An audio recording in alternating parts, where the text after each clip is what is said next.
Hi friends, welcome back to my channel. ಏನಂದರೆ baby boys or girl ಅನ್ನೋದ್ರಲ್ಲಿ ವಿಡಿಯೋದಲ್ಲಿ ಟಿಫೆಸ್ ಸ್ಕ್ಯಾನಿಂಗ್ನಲ್ಲಿ ಗೊತ್ತಾಗುತ್ತೆ. ಆ್ಯನಿಮಲಿಕ್ ಸ್ಕ್ಯಾನಿಂಗ್ ಆ್ಯಂಡ್ ಟಿಫೆಸ್ ಸ್ಕ್ಯಾನಿಂಗ್ ನಾನು ಅಂತಾರೆ. ಈ ಸ್ಕ್ಯಾನಿಂಗ್ ಬಂದ್ಬಿಟ್ಟು baby girl scanning report.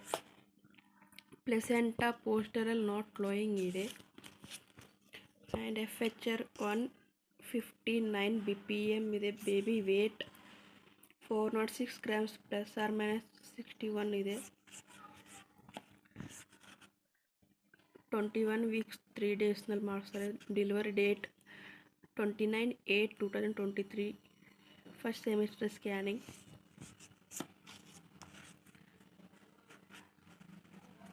BPT 5.2 ಇದೆ. HC 19.5, AC 15.5, FW 3.6 ಇದೆ. ಪ್ರೆಸೆಂಟೇಷನ್ ಸಿಂಪ್ಲಿಕ್ ಪ್ರೆಸೆಂಟೇಷನ್ಸ್ ಇದೆ. ಪ್ಲೆಸೆಂಟಾ ಪೋಸ್ಟೆರರ್ ಇದೆ. ಅನಮೈಕಿ ಫಾಲ್ಟ್. ಓಕೆ ಫ್ರೆಂಡ್ಸ್, ಈ ವಿಡಿಯೋ ಇಷ್ಟ ಆದರೆ ಲೈಕ್ ಮಾಡಿ, ಸಬ್ಸ್ಕ್ರೈಬ್ ಮಾಡಿ, ಬೆಲ್ ಐಕಾನ್ ಕ್ಲಿಕ್ ಮಾಡಿ. ಧನ್ಯವಾದಗಳು.